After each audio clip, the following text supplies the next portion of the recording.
a coach that has done an outstanding job, and you never like to see this situation happen. But if Coach Washington wants to continue to coach, and I think he does, Charles, I don't believe he'll have a hard time finding another landing spot. So that's what's trending, Charles. Celebration Bowl, your thoughts? Yeah, I mean, I think it's going to be another good football game. I mean, we've been to these things in person, and we've seen how these things play out. The MEAC is dominated. Only one SWAC team has won it, and that was Grambling, in a low-scoring game. Look, all the talk has been very little. I guess it's disappointing in a way, but just the reality of where it is. There's very little talk about the X's and O's of this game. It's more the talk of we all know what this is about. The last game for head coach Deion Sanders. We all, as head coach of Jackson State, we all know that. I do think that Jackson State will win the game. I just think they're just a more talented team, but you can't tell that to North Carolina Central players. Remember, Alcorn was heavily favored against this North Carolina Central team a couple of years ago, and Central pulled off one of the bigger upsets that we've seen in black college football. So I think Central's kind of used to being in this position. But I think it's going to be a good football game. If it's a high-scoring game, I think Jackson will win it. If it's a low defensive slog, I do think Central has a chance. So we'll see how it plays out. Jackson State, of course, 12-0 overall. The defending SWAC champions, won it again this year. North Carolina Central 9-2, 4-1 in the MEAC. Some notable wins against New Hampshire. Their most notable win, who is a team that regularly participates in the FCS playoffs. Of course, 11 a.m. Central Standard Time, 12 noon if you're on the East Coast or Eastern Standard Time. Mercedes-Benz Stadium in Atlanta, Georgia. Tickets, they say, sold out. So will we see the best crowd in the history of the Celebration Bowl? Will it be in the top 5? We shall see. But you look at last year. If you go back and look, Jackson State heavily favored. South Carolina State took it to them. Coach Buddy Pugh had his team prepared. And I guess North Carolina Central will probably take the same attitude. Everyone is not giving them a chance. This is for the Black College National Championship. They've played outside the MEAC, some tough games. New Hampshire, Tennessee Tech, Campbell University. So it's going to be interesting to see how they're able to maybe withstand the onslaught with Jackson State, because Charles, you've seen them up close. I've seen them up close. They pride themselves on getting a tremendous start early, and I think this will be the same thing. They'll try to they'll try to just bum rush them early, and if North Carolina Central can withstand that, they'll have a chance. And then also, in the past, we've talked about the physicality. The game you mentioned previously, Grambling State, North Carolina Central, it was a physical ball game. And so when we talk about adjectives to describe the Mid-Eastern Athletic Conference and their success, not only in the Celebration Bowl, but in SWAC MEAC Challenge, it's the physicality. They're very physical, and defensively, they come after you. So once again, those things will play a part as we're watching this football game today. Now, Charles, you said in the SWAC championship, you had some concerns about the outside noise as far as Coach Sanders and how that would affect them in the SWAC championship. You're going to still have the same dynamics with this ball game. But the big question is, can they do exactly what they did in the SWAC championship game? It's about X's and O's and to block out all the noise. And then this is, believe it or not, T.C. Taylor, although he's the new head coach, we're going to see how this affects him as far as now on a national broadcast. And then, of course, Coach Sanders never shies away from the attention, if I'll put it that way. Yeah, I mean, we all know what's going forward. The big storyline was who was going to be the replacement once Coach Sanders left. There was, we didn't know, but I'm glad of this decision. I think a lot of Jacksonians are. You know, there's a couple of schools of thought. Some would have thought that Ashley Robinson would have gone back to the celebrity hire or get another high profile situation, Mhm. but he stayed in house, and you can understand that.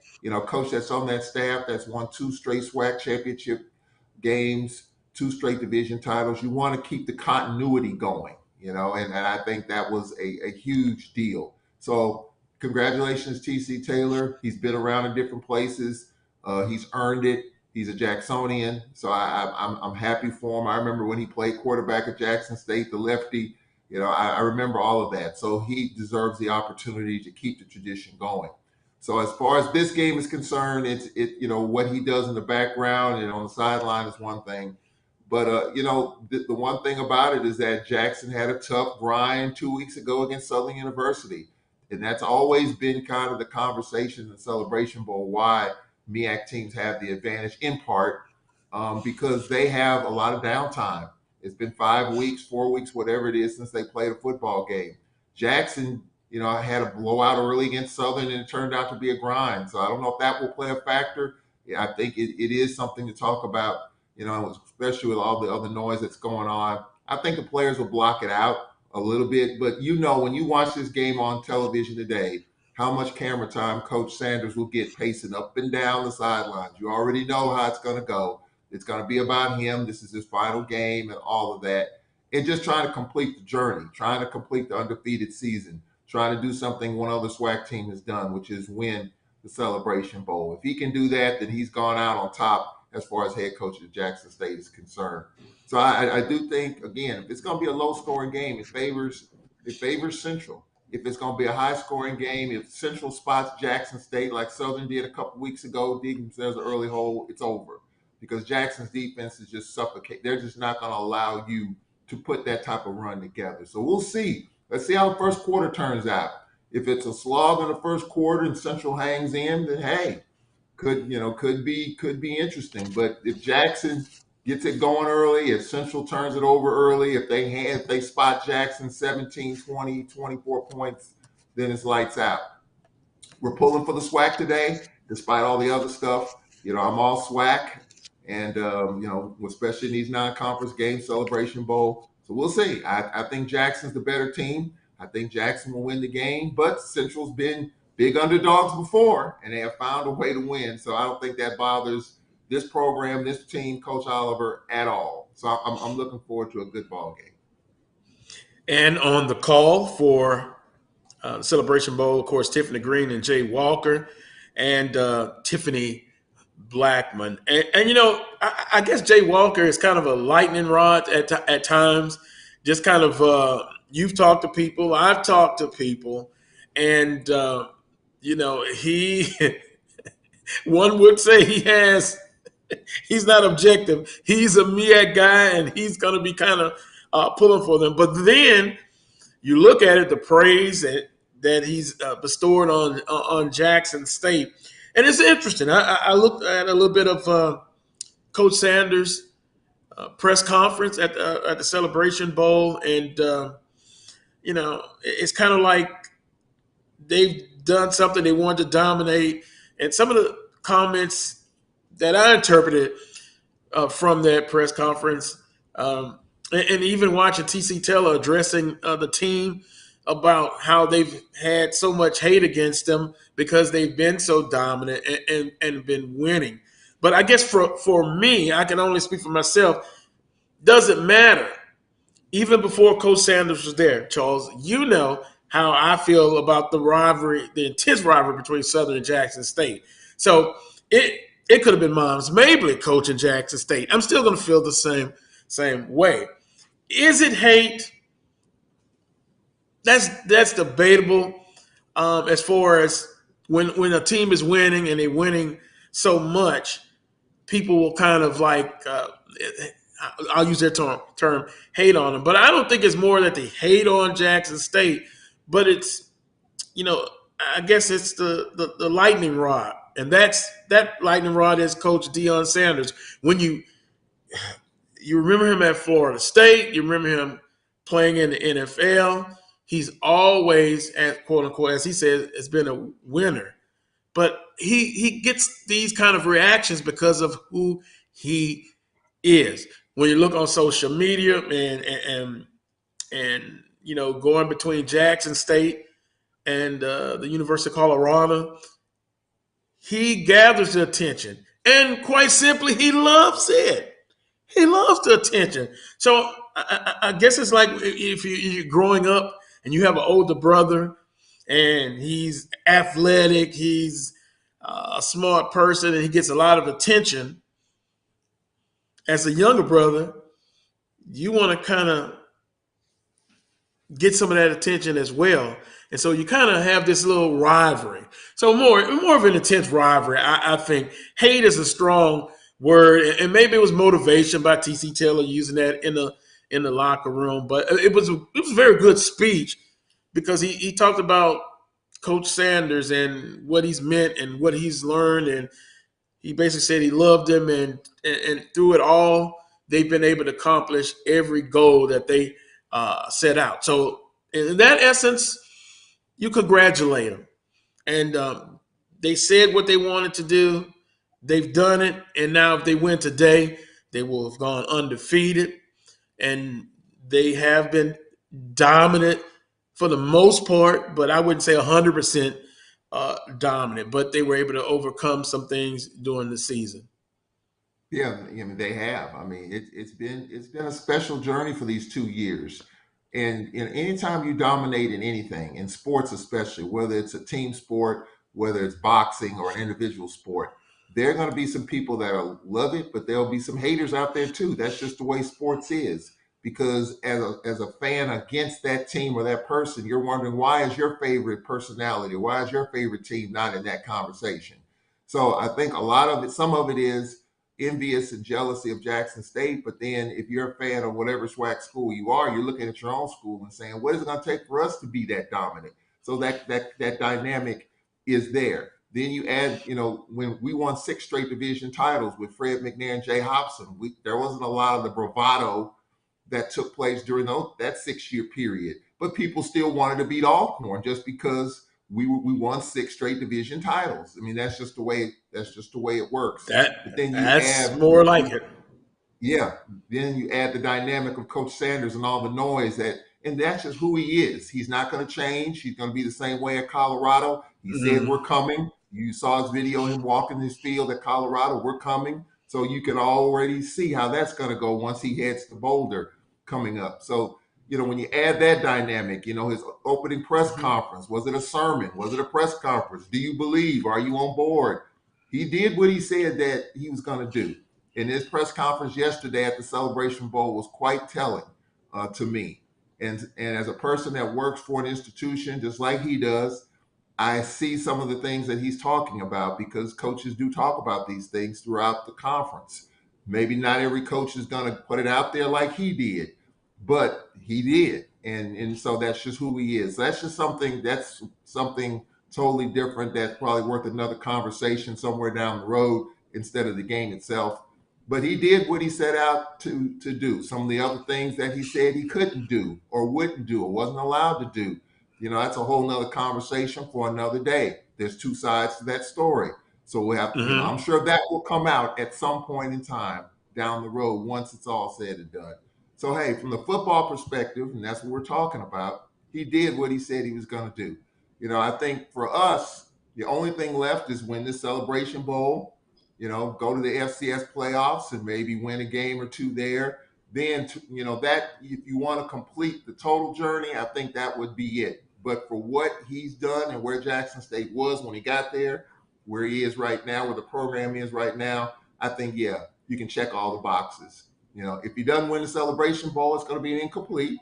But still, a spring season, 2 fall seasons, 2 division titles, 2 SWAC championships. I think he's done about all that he can do as far as the on the field stuff and the coaching stuff. So I applaud him. I'm pulling for Jackson State today just because they're SWAC. I'm pulling for the SWAC. I always do when we play out of conference, even in the Celebration Bowl. So Mm-hmm. we'll see. It's going to be a fun game to watch. The camera's going to be on him, pacing up and down the sidelines. It's going to be a lot of stories. So, but I'm just hoping the players stay focused. This is an early game. It's tough playing this early, but I do think Jackson's the better team. I think Shedeur Sanders, that offensive dynamic, their defense is terrific. And I do think that will play a factor, and I think Jackson will win the game. North Carolina Central quarterback Davius Richard is 5th in the nation. FCS in points responsible, averaging a MEAC high of 20.4 points a game. Richard has passed for 2,486 yards and 24 touchdowns. He's rushed for 691 yards. Now, I haven't got a chance to see him, of course, during the season, but offensively, it seems like he is the head of that offense, and it's going to be interesting to see what kind of strategy that they're going to put forth in this football game. Let's go back. If they have a chance, they cannot do what Southern University did in the SWAC championship. Give 3 turnovers. Just give them an opportunity to score. If they cannot turn the ball over, then I think they have a chance. They really do. This has been a solid team. You look 9-2 overall. They've played some tough non-conference games. And speaking of that, non-conference, that leads me to this. I actually watched an FCS playoff game from start to finish. Charles, can you believe that? It was North Dakota State and Incarnate Word. And the thing that had me, the reason why I watched it, because Lindsey Scott Jr., his father played at Southern University. And Lindsey has been to multiple football programs in his career. It seems like Lindsey Scott Jr. has been there 7 years, but he hasn't. But now you want to talk about quarterback play.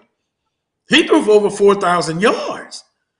And that offense and that defense, it was a well of a game. According to Word, went out early on North Dakota State, but the pedigree of a champion. They were able to settle down, and they came back and won this football game, but very exciting. And I'm sitting there thinking, okay, Jackson State and Southern University playing against those two teams, specifically Jackson State. How would they fare? Because Jackson State defensively, we talked about it, outstanding.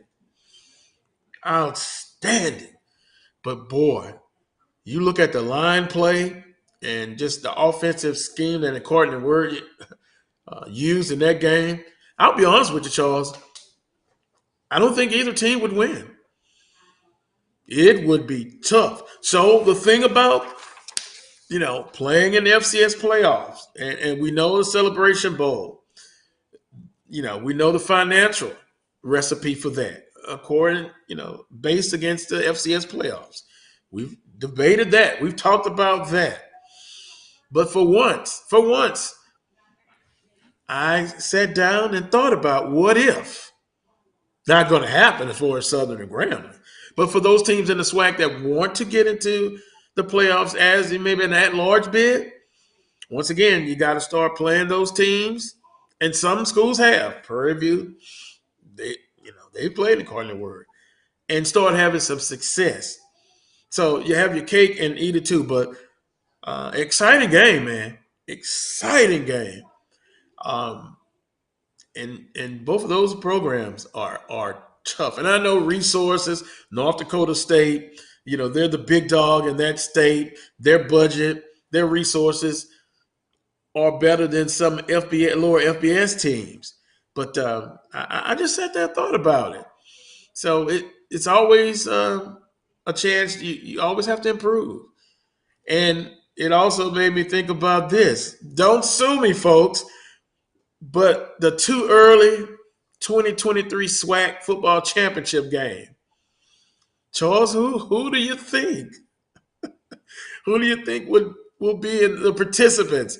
I will put it this way. One, I think, let's see what FAMU can do. Jackson State, TC Taylor, new head coach. How much talent will be returning? They picked up a couple of big recruitments in the transfer portal already. On the western side, much more unclear. Alcorn, can they bounce back from 2 back-to-back losing seasons? Can Southern get a little bit better and push it forward? Prairie View will have something to say. That's why they call it the too early look. SWAC Yeah. 2023 football championship. I should be ashamed of myself for even bringing that up. No, it's never too early to give the early predictions. Let me say this though. Let me go back to your point about the playoffs in Jackson State. It's been reported that there were some discussions between AD Ashley Robinson and the AD of North Dakota State about playing a game at some point. Mm-hmm. Now, according to North Dakota State's AD, it was just a conversation, nothing, no teeth into it. It's just some exploratory conversations. I would have loved to see that happen. I would have loved to see that happen. I don't know. Maybe it'll come back to it at some point. I doubt it now. But I think if Coach Sanders was still there, I do think that would have been something to discuss. The guarantee wouldn't have been great. I mean, North Dakota State is not going to pay you what South Alabama's going to pay you. It's just not going to happen. So from a monetary standpoint, you're not going to make the type of coin that you think you're going to make. Your band probably is not going to be able to go. Maybe not. I don't know. But when you're playing these top FCS teams, you're not going to get the same guarantee. We played James Madison several years ago. They were one of the top teams in the FCS. We only got $225,000, and they're a private school that was going through a $70 million football renovation at the time we played them. So that just tells you what kind of guarantee you're going to get for playing your top tier FCS team. So I would have loved to see that. Love to see that happen. And I don't know if it'll happen going forward as far as North Dakota State. I think the early predictions. I do think Jackson will probably be favored in the East. I do think Florida A&M will probably be picked second because of even though Shedeur Sanders is gone, some people might feel like that's a difference maker. Some might put FAMU over Jackson State. I think 1-2, 2-1, however you want to look at it. But I do think Alabama State will be picked to finish third based on the year that they had with Eddie Robinson Jr. So those are the top three. You don't know who's going to be the coach of Bethune-Cookman or Mississippi Valley. I think Coach Maynard's got some work to do there at Alabama A&M. So the East, there's some uncertainty too as far as coaches are concerned. But the West is just so wild. I do think Texas Southern's going to be elevated because of the work that they did with Andrew Body. You don't know what the quarterback situation is going to be here at Alcorn. Will Aaron Allen come back? He posted on social media a few days ago. His shoulder recovery is going well. He should be ready to go. Fred McNair said a quarterback is definitely something that they're looking at. We don't know what's going to happen there with Coach Dooley at Southern University. Is McRae the guy going forward? There's some uncertainty there. New head coach at UAPB. So it's Grambling. We're going to see how that's going to go. How that is Calvez the quarterback there at Grambling. So like you said, there's a lot more uncertainty in the West than there is the East. I think the East is a little bit more stable at the top, but in the West, you have no idea other than maybe Texas Southern what's going to happen. And Prairie View, you have no idea of what's going to happen. And even at Prairie View, they've had some players transfer out. So I think the West is very unsettled. The East is a little bit more stable, but way too early predictions. It's a head scratcher already, and we haven't even gotten into it yet. Yeah. Well, it'll be interesting. I'm looking in the chat room. Let's pick a question. Carlos Brown, what's the latest on UAPB? Bethune-Cookman and Valley head coach searches. We'll address that quickly, and then we'll get to our first timeout.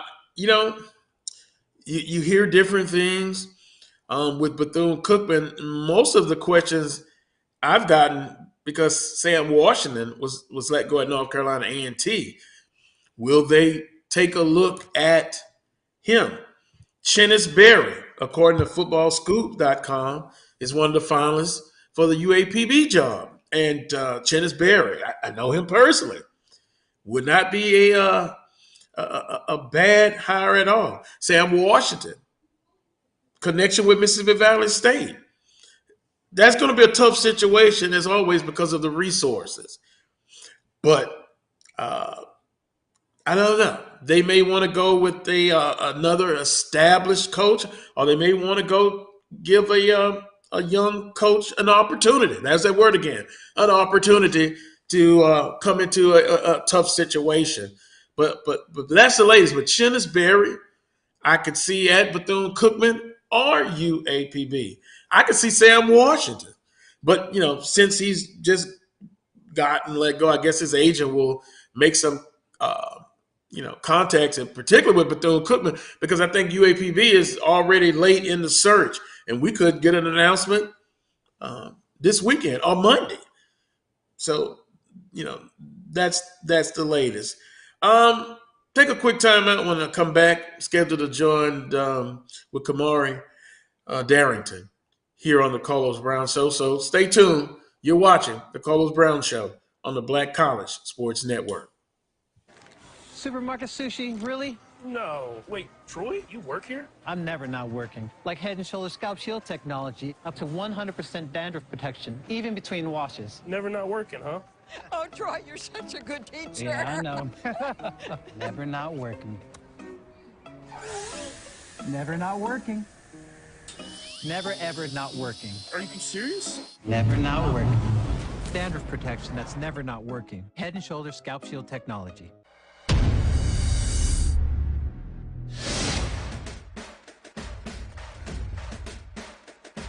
HBCU League Pass. Watch your favorite black colleges. Some of the best players in the land. HBCU League Pass. It's game time. I'm proud and I love my HBCU. HBCU League Pass.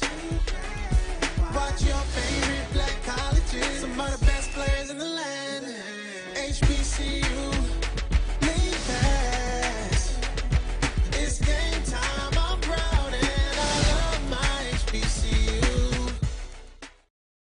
It's never too early to plant the seed, to share the tradition, and instill a sense of pride in your HBCU with your little ones. HBCU Pride and Joy Children's Boutique helps you share your school spirit with a wide selection of adorable kids apparel and accessories officially licensed from your favorite HBCU.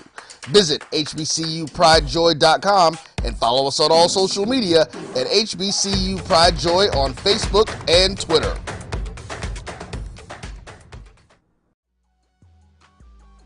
This is the Dean of the College of HBCU Sports, Kenyatta Cavill of Dr. Cavill's Inside the HBCU Sports Lab with Mike Washington and Charles Bishop. Come mix it up in the lab where the course lecture is in session every Tuesday from 6 o'clock p.m. Central Standard Time on Facebook Live, YouTube Spreaker, or the BCSN app, as we discuss all things about the HBCU sports culture, including exploring the week that was in the sporting HBCU diaspora, as well as the upcoming week of HBCU sports. With me, the Dean, the College of HBCU Sports, on Dr. Cavill's Inside the HBCU Sports Lab with Mike Washington and Charles Bishop. Course lecture dismissed.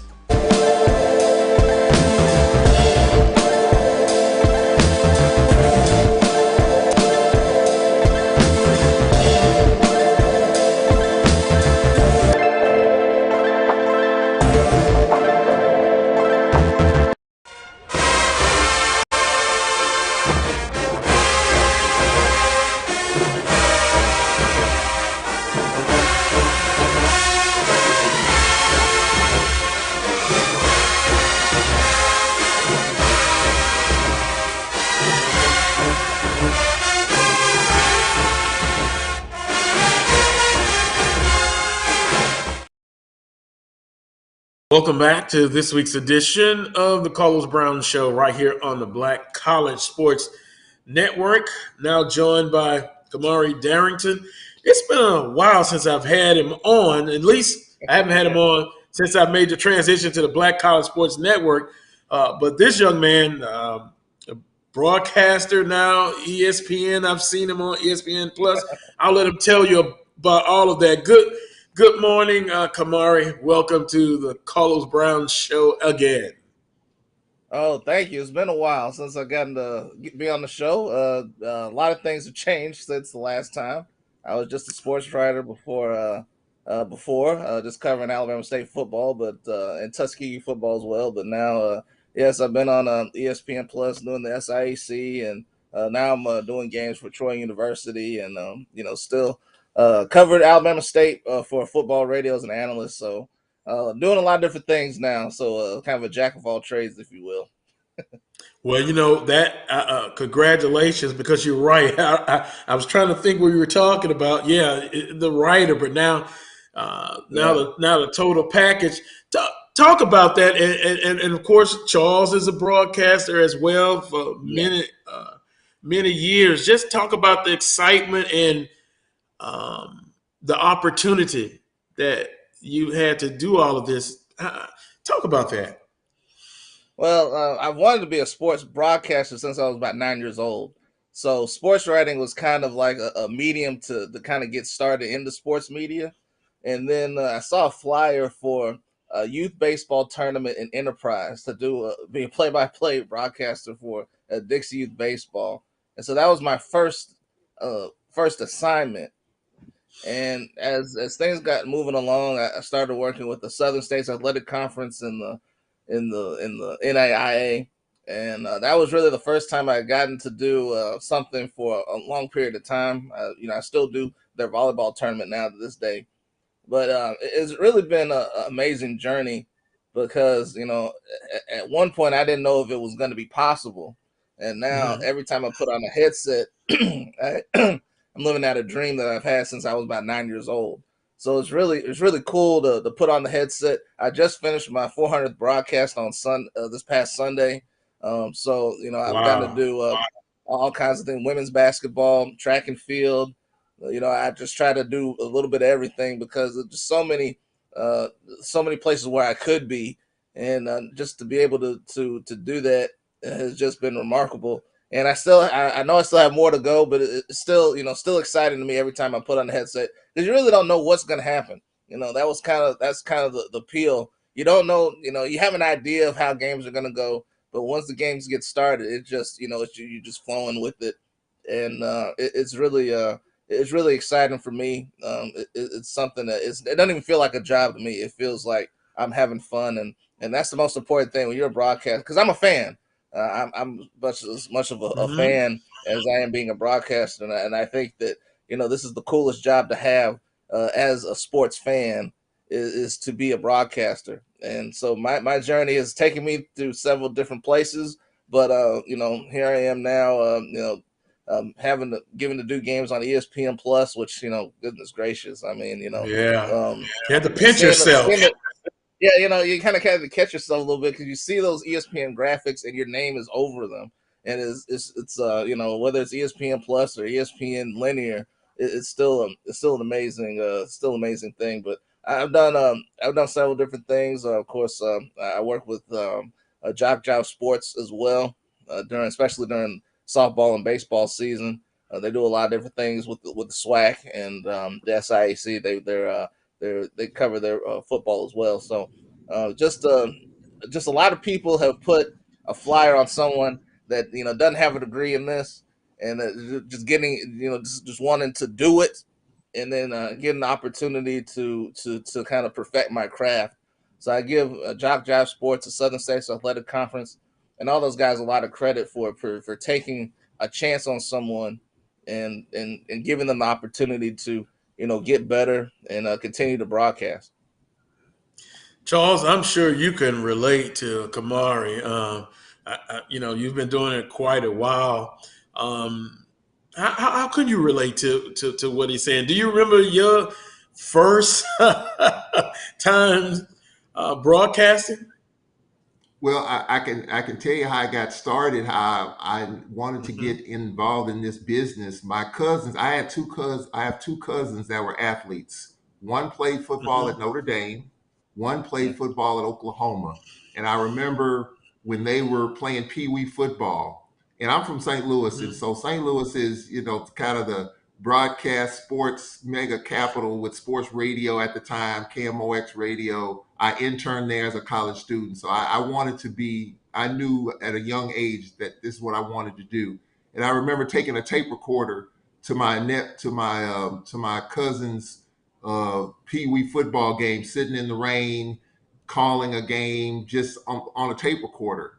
And so I knew then that's what I wanted to do, and just kind of just taking it from there and just being involved in broadcasting. And what he said is absolutely right. I mean, you pitch yourself. It does feel like, and I hate to say it, but it does feel like you're not working. It's a profession that you love. I've done it for free.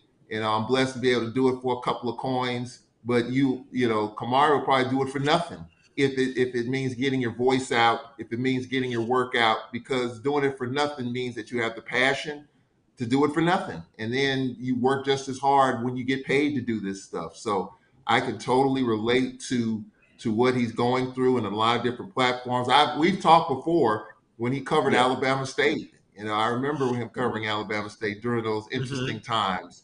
Congratulations on what you're doing, and keep up the good work, man. You're doing a lot of different things for a lot of different sports and a lot of different platforms. That always helps a whole lot. And of course, you're on the ESPN family of platforms and networks.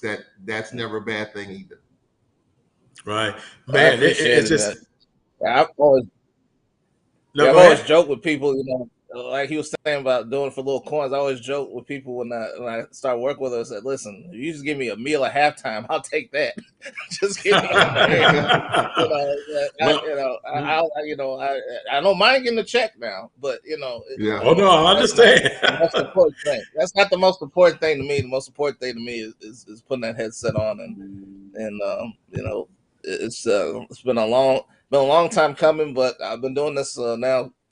About 7 years now, and It still feels like the very first time. Still feels like the first time getting on the air. Not as nervous as I used to be, but now I'm ready to go now. But I'm a veteran now. And you speak. I've been kind of doing this traditional radio, and the funny thing was. Where I was working full time, it was a guy there that did a local show in Baton Rouge, and he was like, "Man, I need somebody to talk about Southern." And so we worked in the restaurant, and we were in the bar section.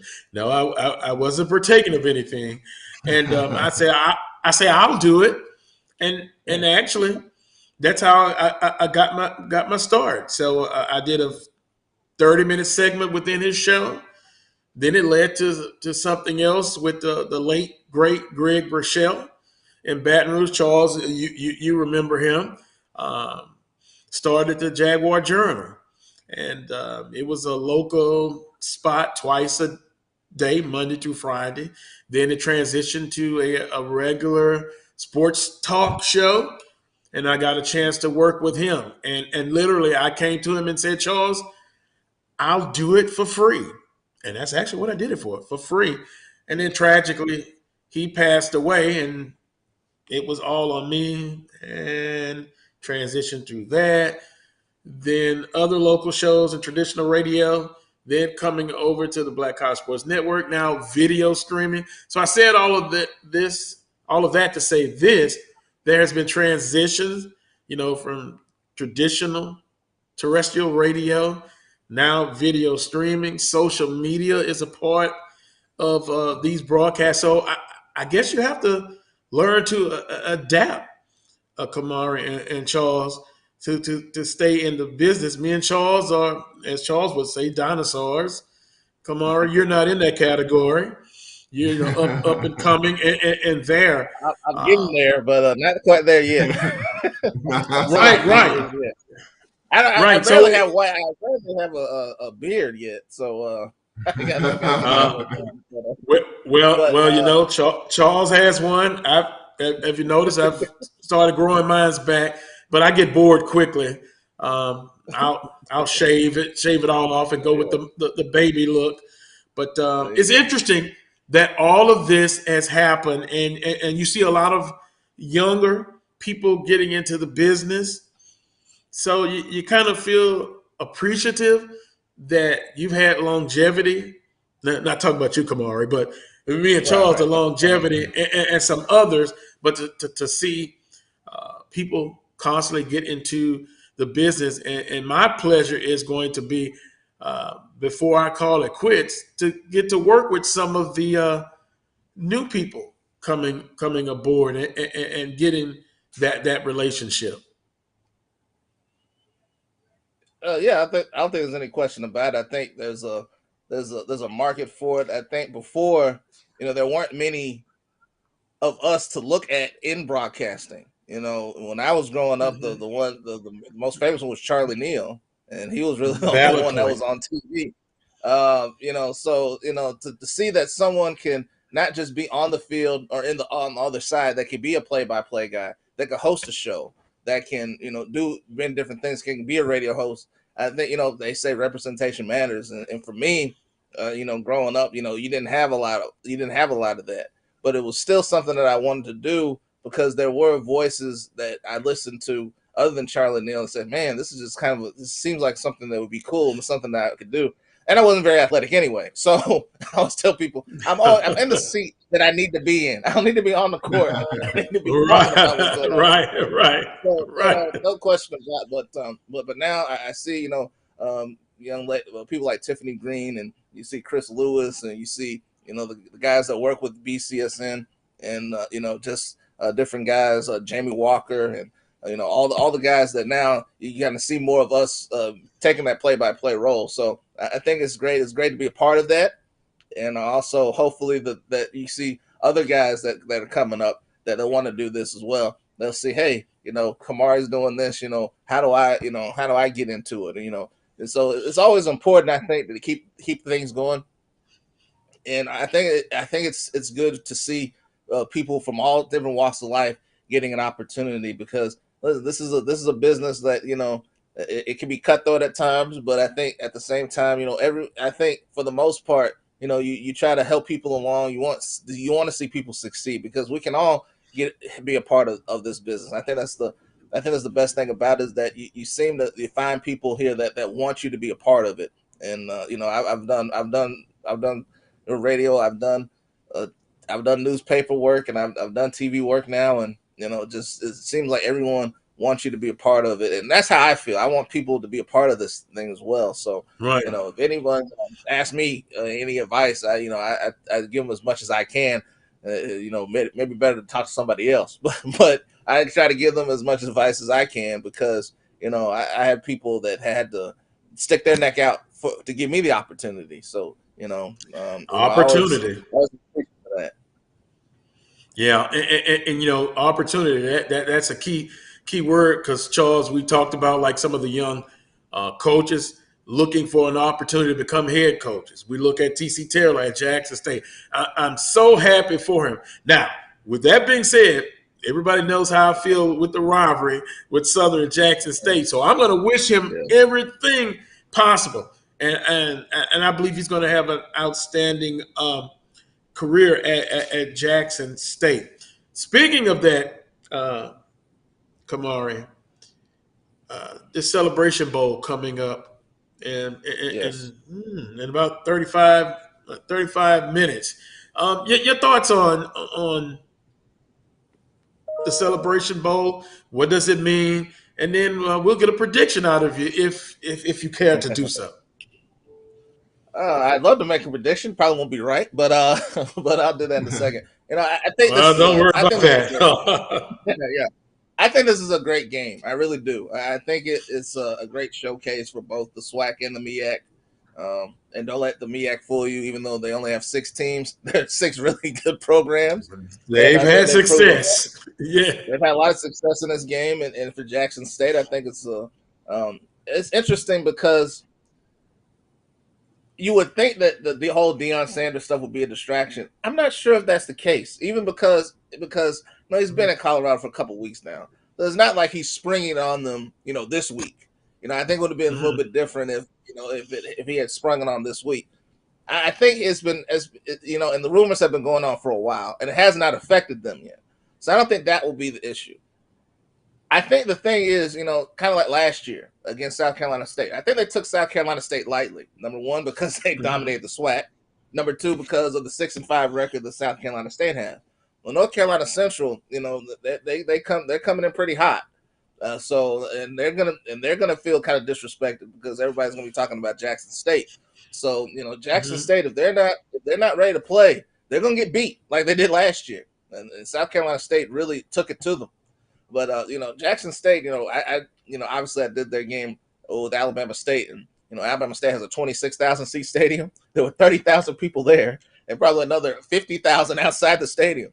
So obviously, you know, Deion Sanders raised the profile of Jackson State, and you know, but listen, SWAC's been around for 100 years. I think they'll be fine. You know, now that he's moving on, and you know, the SWAC has great personalities even without Deion, and you know, but you know, just for the game itself, I think the key for Jackson State, I think that they like to play ahead. And, you know, they get ahead early on. They seem to play better that way. We haven't really seen because they haven't had to play a 4-quarter game. Really, the closest game probably was the Alabama State game. I mean, just as far as playing a 4-quarter game, and then the Tennessee State game, a pretty good run as well. So I think today, I think they want to kind of send a message that, you know, they're going to be Jackson State for a while. And listen, we don't know how TC Taylor's going to do. I think he will do a great job. I think it's an interesting hire, but I think it's one that's going to be successful.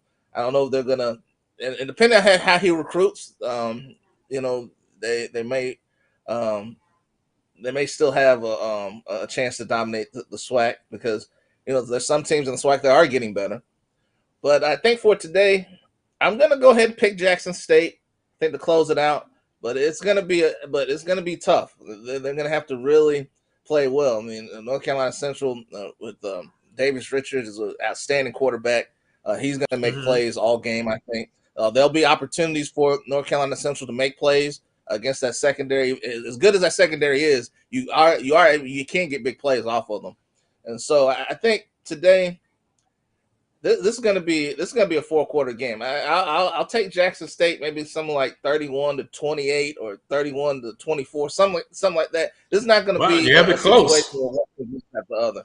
Yeah, this is gonna be close. This is gonna be a down the wire. North Carolina Central beat Alcorn State, you know, in the MEAC SWAC Challenge, so a couple of years ago. So you know, do not underestimate North Carolina Central. This is a really good program. They've been good for a very long time. And this year they really played well. Got a couple of big wins this year, so you know, it's going to be a good game. I can't wait to watch it. I think this is going to be come down to the wire, and it's going to be a good game. Well, some interesting points there. Boy, the physicality of North Carolina Central. Yeah. Feeling that was underdog. Yeah, exactly. and feeling that underdog role. I think you said, you know, being disrespected. I agree. Also, I don't think all of the things going on with Forrest Coach Sanders in his last game, all the distractions that could be there, I don't think that will matter. Another point that you made, Jackson State has played ahead basically 80-90% of the whole season.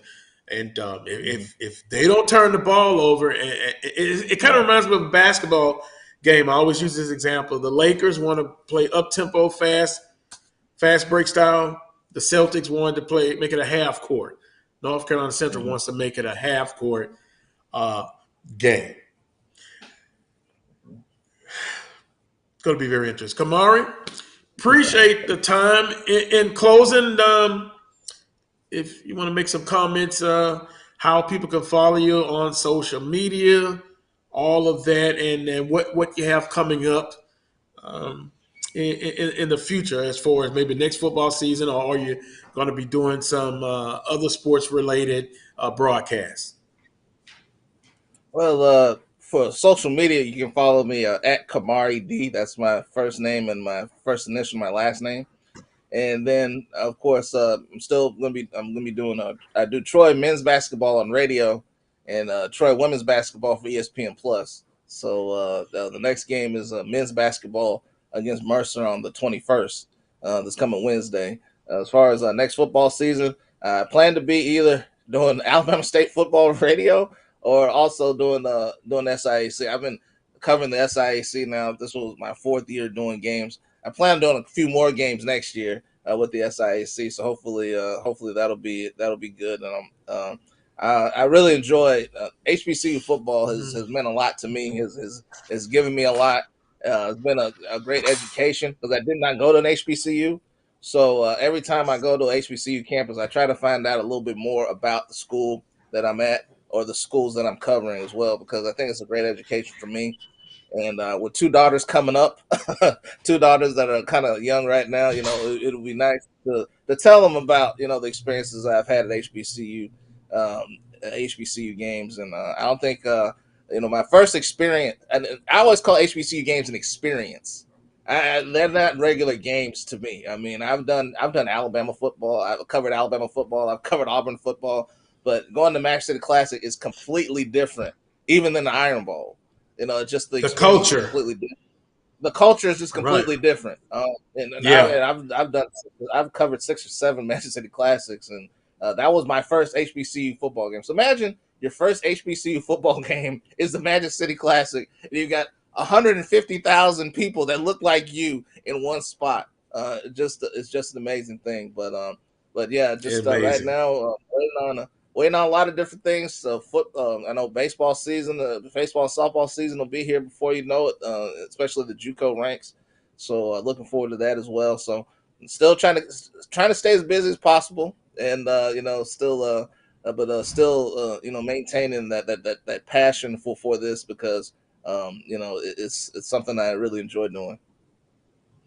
Well, on that note, continued success. You won't be a stranger. I'll be reaching out to you during the football season. And again, I like networking, and give kudos to Roy here on the Black College Sports Network, still standing strong. And by the way, go on the different social media platforms, Black College Sports Network. They have a tremendous opportunity and fundraiser going on right now. You can go on my page, the Carlos Brown Show. You can see all the information and participate if you can, because no one can tell the story better than us. And you get my drift on that. Have a great weekend, Kamari. We'll have you back on real soon. Appreciate the time. Same to you guys. Take care. All right, take care as well. That was Kamari Darrington here on the Carlos Brown Show. I'm going to take a quick time out. When I come back, scheduled to have another guest, Coach Van Pettaway. We're going to get into some basketball. And by the way, did you see Coach Mo Williams, his plea about the non-conference game? We're going to get into that. Charles, watch out. You're going to take the other side. We will have this debate again, I guess. You're watching the Carlos Brown Show on the Black College Sports Network. We shall return. From novice to aficionado, find yourself here. High-quality cigars plus personal customer service with Slow Burn. Visit our website, www.slowburnwaco.com. Slow Burn is Waco's only mobile cigar lounge, featuring a meticulous, curated collection of premium cigars. It's more than a mobile lounge. It's an environment and an experience rich in history, luxury, and personality. An elegant extension of any celebration occasion. It's the perfect escape and meeting place, a space where you can relax or enjoy a shared passion. Have Slow Burn plan your next big event, or before you are planning to celebrate your win over your athletic rival, you can shop our collections at www.slowburnwaco.com.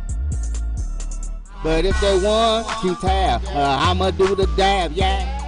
This is Brian Fulford. AD Drew and I are co-hosts of the BCSN Sports Wrap. We talk about all things related to HBCU athletics. From the games, teams, coaches, and fan interest stories, we cover it all. You can find our shows on Facebook at BCSN Sports Wrap, YouTube at MyJBN Online, and everywhere you listen to podcasts like Anchor, Spotify, Google, and Apple Podcasts. You can also find the show on the Jericho Broadcast Network's app.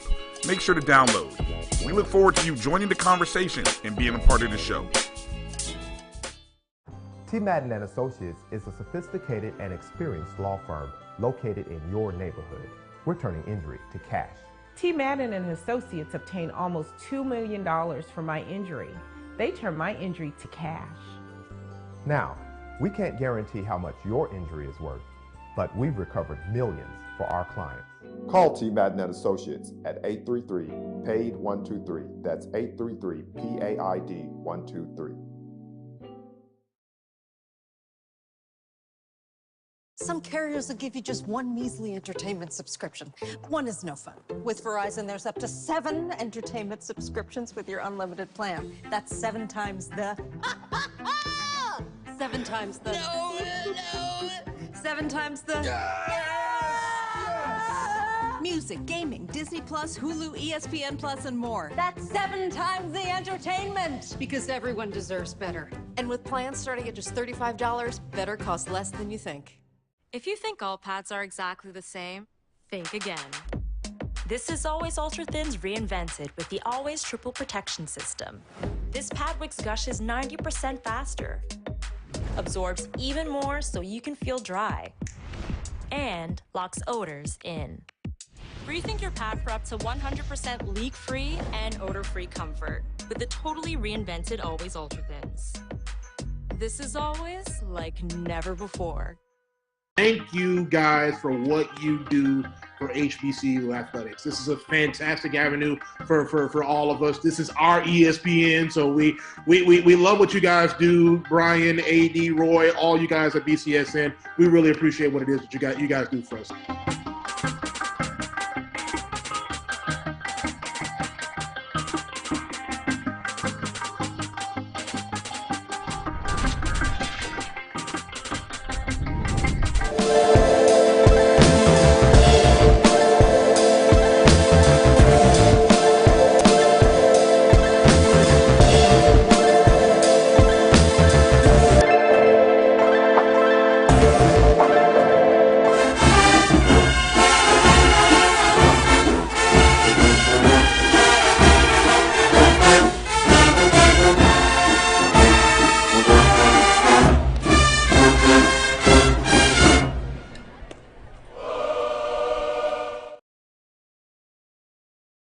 Gotta love the culture. That is HBCU culture. Oh my.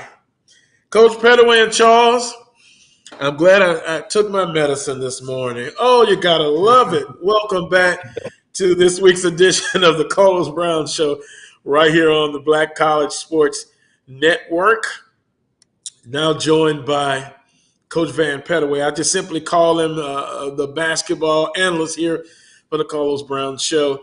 Coach, good morning. Appreciate you the time and coming on the show again. Hey, good morning. I'm doing great, and it's nice to see you guys. Haven't seen Charles in a while, so it's great, man. I'm happy to be here.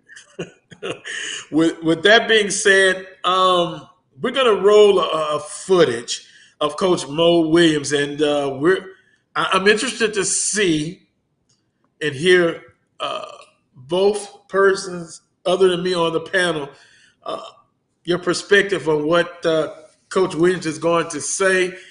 We've had this discussion before, but time and time again, we'll have to bring it up because it kind of lets you know how some things in the conference we have to continuously do a better job and evolve. So here's some footage, Roy, of Mo Williams after, I think, the Jackson State-Mississippi State game, and he's expressing his feelings on the subject of playing on the road a lot in a non-conference game. So, Roy, whenever you can put that up, we'll watch that. But until really quick, Carlos. Okay. Just to make sure. Go ahead. This is his post-game comments that you sent me. Yeah. Post-game comments. Give me a against minute. Mississippi State. Give me Okay, a minute. Ross said gives him a minute, but Coach Pettaway, he Yes. basically was saying that hey, the non-conference games they've been on the road for 14 days, give or take.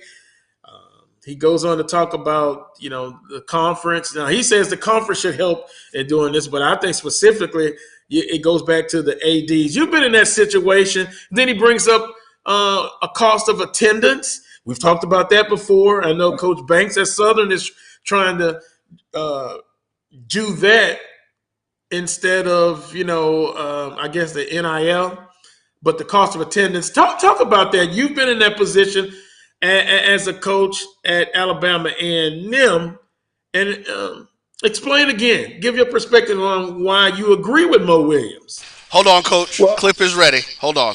Okay, Go the ahead. clip is ready. Okay. So traveling like that, when you leave November 22nd and, you get back today, which is December 14th, and only been in Jackson for 4 days, I mean, that's tough. These guys still go to school. These guys still have finals. They still doing their schoolwork on the road. That's extremely tough, on a group of college kids that's 18, 19, 20, 21 years old. So I challenge our league to do something different. We need to raise some money some other way instead of going out there just playing, 14, 15 games on the road for no reason. And I understand the reason. We got to make the money to, fund, get these guys cost of attendance like, their counterparts that they played tonight. I'm sure they're getting good cost of attendance. So we want to be in a space where we offer these guys the same thing the other guys get. And the only way I can go get it is to go play games, on the road. I hope it changes in the near future. I think that'll make us better. But we take this as, a non-excuse. I'm just speaking reality. Good. Well said. Well said.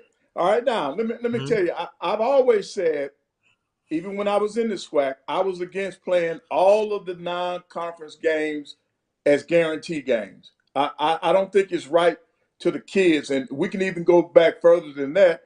Remember my mentor, Coach Joe. He's the one that sensationalized it by saying that we're prostituting our kids. That's a quote now from Coach Joe. He did not believe that the basketball team should have to go out and raise money for the entire athletic department or the university. In other words, yeah, it's good to have a well-rounded schedule, but don't load up on all guarantee games because you're not doing your players any justice. And Mo hit it. He hit every point. Number one, just think about the time away from school, the classroom.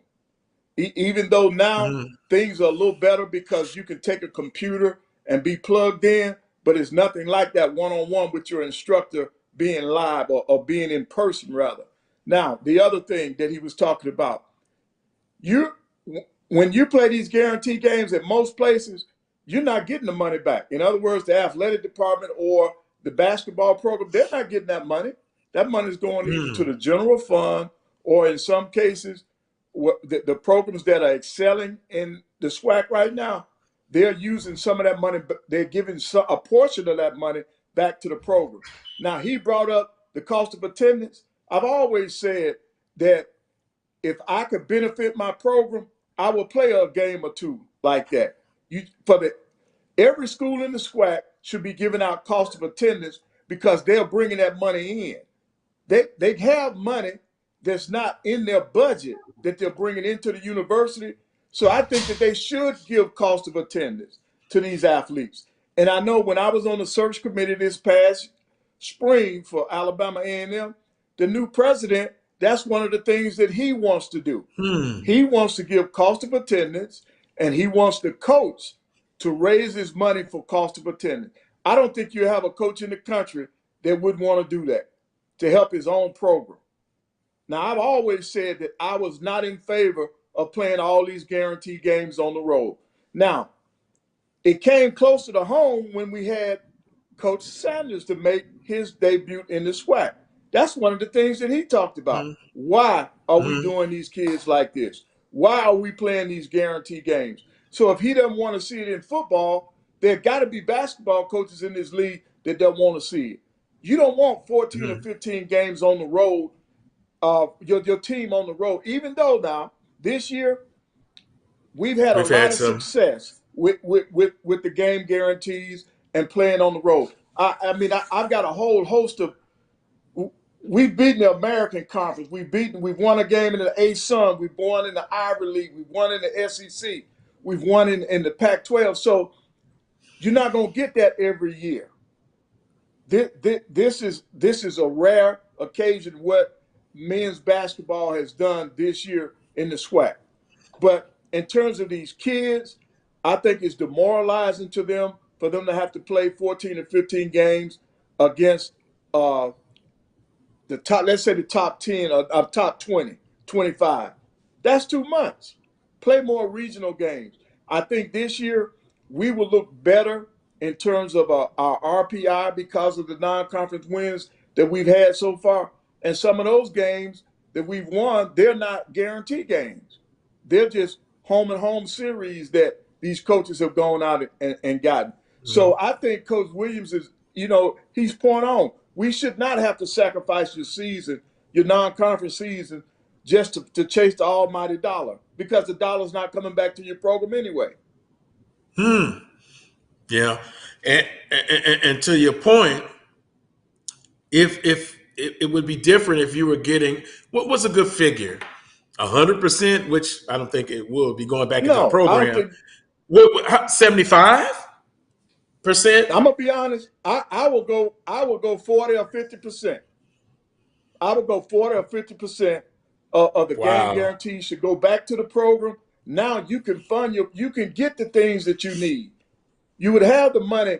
You would have the money for recruiting. You would have the money for your cost of attendance. You can do things around on your campus to help your facility. Even though right now Alabama A&M doesn't have that problem.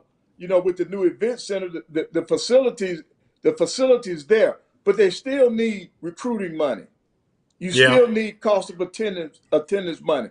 So yes, I think if all presidents got together, and back when Coach Joe them were in there in the conference, his first time around, there was a moratorium that you couldn't play but 2 guarantee games. And their RPI went up because they were playing more regional games. They were playing more Division I opponents that were on the same level. And then if we get back to that, if we can come up with a model like that, and I think the commissioner has mentioned that regional play would be more important to the conference. So if we can get to that, but the presidents have to buy in. See, they see a cash cow in these guarantee games. So they're going after the money. And I don't think that's fair. That's not fair to the athletes or the coaches. And that point is very valid. But then we've talked about it before, and Charles, you can jump in on this part. If I put myself in the fan role, I am a fan. I am an alum of Southern University. I'm not excited about, and I understand why they do it. I don't like it.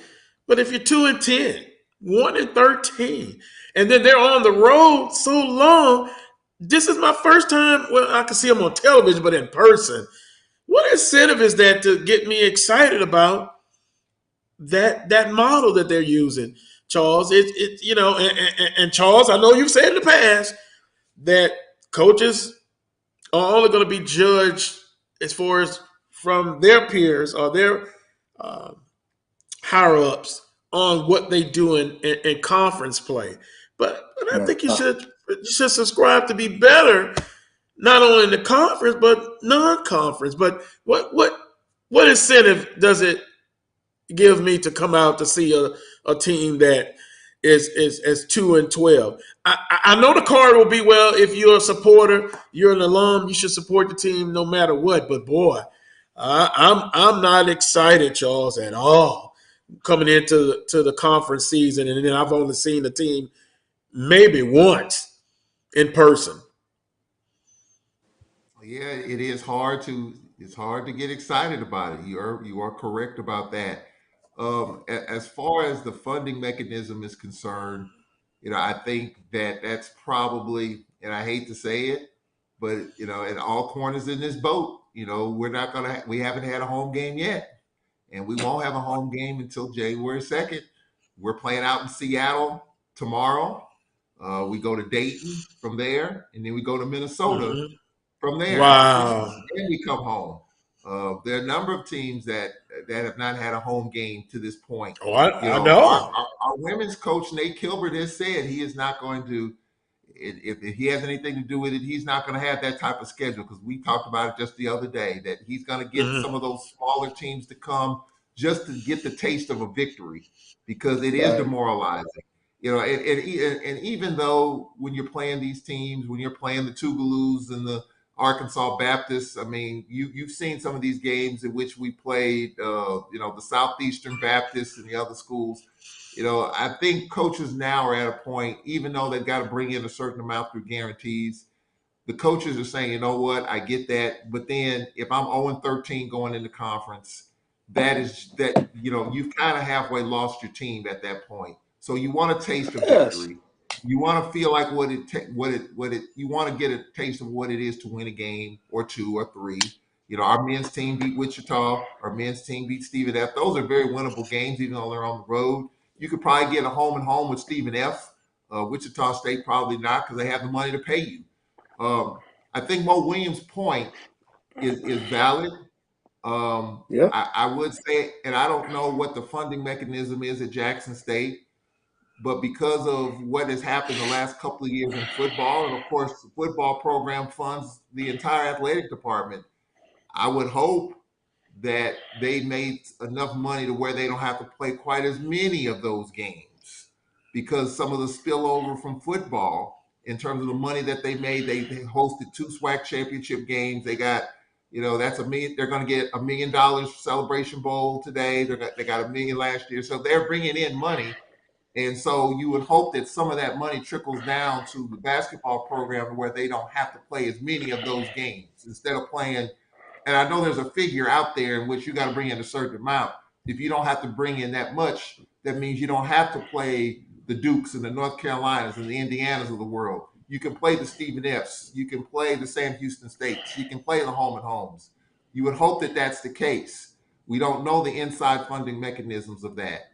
But if it's not happening, and then you're talking about cost of attendance, and then you have to talk about scholarships too. I mean, Coach Pettaway talked about what programs get all that money. I believe, and this could be confirmed or denied, I think Texas Southern, for as tough as the schedules they play, I think they get all of the guarantee money that they bring in for basketball to fund Johnny Jones's salary. He's got 6 coaches on the sideline. The renovations as far as the basketball offices. I think they keep a lot of that guarantee money that they bring in. Might be wrong about that, but that's the latest I've heard here recently. That might change a little bit. I don't know, but I do know a while back that was the case. So until that happens, and until we start making more money in terms of athletics and football and sponsorships, where you don't have to bring in as much because you have enough in the kitty to be able to take care of those other things, I don't see that changing. I do think there's going to be a lot of games on the road. You're not going to turn down a $100,000 payday if you're playing Indiana. If Indiana called you right now and say, "I'll pay you $125," you're going to take that. And your AD is going to make you take it, whether you want to or not. Yeah, it's going to be a tough game. You're going to lose by whatever. But when you're getting that check and you get 5 or 6 of those, and you bring in $700,000 in guaranteed games, yeah, you're 1-11, but yeah, you just brought in $700,000. And unfortunately, and I know you shake your head, Carlos, this is just the brutal reality of where we are. 99% of our schools in our league are doing the same thing. It's a tough cookie, as the late Coach Whitney used to say. That's a tough cookie, but it's just an unfortunate reality. And until we start making more money with football that trickles down to the other sports, then you don't have to play as many of those games. But then you add the cost of attendance into it as well. That's a whole nother payment. That's a whole nother lump sum of money that adds to the pressure of trying to make more money. So I do think that with all of that, I think it's going to be tough to get away from that. Coaches are going to push back on it a little bit. But I do think at the end of the day, if you want the funding the way you want it, the scholarships, the improvements with your arena and your program, more equipment, more tools. It's got to come from somewhere. And unfortunately, we haven't gotten there yet. So that's why we're still stuck in this same conversation that we've had for the last 25 years. It's probably going to continue until we make bukus and bukus of more money than what we're making right now. It's a start with football, but we're still a long ways from that. Hey, Carlos, can I say something? Go ahead. Yeah, Roy, but that's a sad scenario. Yeah, and I'm going to wholeheartedly agree with you on that. And I'm sorry, I had to jump in. And Charles, you know, I love you like my big brother, my tall brother, but that's an excuse that our administrations and our athletic administrations and our university administrations have to get away from. They can no longer continue to force, like I think, Coach, and I need you to tell me again who get that quote. We'll get that offline because that is the exact word that I use, that we are prostituting our athletes to get these things. That is their job. Your job as an athletic administrator is to find other ways to raise money and to get engaged in the process, not to send student athletes out there to get embarrassed and to get demoralized multiple games out of there because they're bringing in $100,000 per game. We have got to get more creative, and the biggest thing that we need to do is we need to start working together. And when I say we, I mean all of the HBCU conferences. Because let me show you a quick way to do this. I was literally sitting here while y'all doing the show. I'm talking to a coach here at Miles, and we were talking about this situation. And this is something that we're going to start pushing as the network with some of the programs and the schools that we're tied in with. I guarantee you right now that you said, Charles, and I'm going to use the number that you used, Charles. You said 700,000 for the whole season, for the whole year. I guess that's multiple games that they're doing. I guarantee you, we can put together an 8-team tournament in basketball. We can do 2 of them, actually, one for Division I, one for Division II. Take that game down to Miami, Florida, where they only have Florida Board and you don't get any other ones. Or you can even move it 60 miles up the street to Palm Beach County, where you have over 10,000 HBCU alumni in that immediate area. And you can do a tournament over 2 or 3 days that can get that kind of money. And guess what I'm talking about? I'm not even talking about from the ticket sales. I'm talking about from the corporate sponsors that are going to pop up because they want to be a part of that experience. And then from there, all you have to do is move that around in different parts of the country. In different parts. Think of how many people in South Florida would love to see Southern, would love to see Jackson State basketball. And the worst part, you can do it with all of the Olympic sports. It doesn't just have to be that. You can do it with baseball, softball, basketball. You can do it with all of those sports. We have HBCU alumni all across this country who can move the meter, and not even just alumni, supporters who can move that corporate money meter, and they will bring it in. And I guarantee you that by the time you got that, you can raise $5 to $6 million in each city to make those kind of events happen with no problem. And we can stop putting our kids in situations where they're going out here getting embarrassed to play in football, where their bodies are getting beat up because they don't have the size to compete with these other kids. And we can come in. Right. And we can come in and we have to, and when I'm going to say we, because we, the HBCU alumni, have to get more engaged and more involved. And I hate to do a little commercial, but in 2023, you can be guaranteed that the Black College Sports Network is going to be leading that charge. And Charles, we're dragging you along with us. Okay, I'm done. Yeah. That's good. Amen. I love it. Amen. Let the church say amen. I'm with you on that. I absolutely agree. We're just talking about what the dynamic is right now. That's the dynamic right now. Not to say it cannot change. I got you. I'm just messing with you. The question was raised: how does this look right now, and why we're in this situation, why we're doing what we're doing? And I'm just explaining it based on, because I'm on the inside looking in. I can tell you what's going on. Now, we have a new athletic director and Ray Dido, and hopefully it will change. But I highly doubt it right now. Down the road, maybe, but we're just looking at right here and right now. And you see these schedules going forward. It could change, yes. but there's going to have to be some eye-opening moments, just like you talked about, Roy, with the tournament down there in Miami. You got to see that. Coaches got to see it. ADs have to see it. CFOs, business managers have to see it. If they Right. see it and feel it and believe it, they'll jump on it. But right now, the only sure thing that you got going right now is playing Mississippi State, playing Seattle, playing Dayton, and getting that $75,000 to $100,000 paycheck, and playing 7 or 8 of those and getting $500,000. You know that's a sure thing.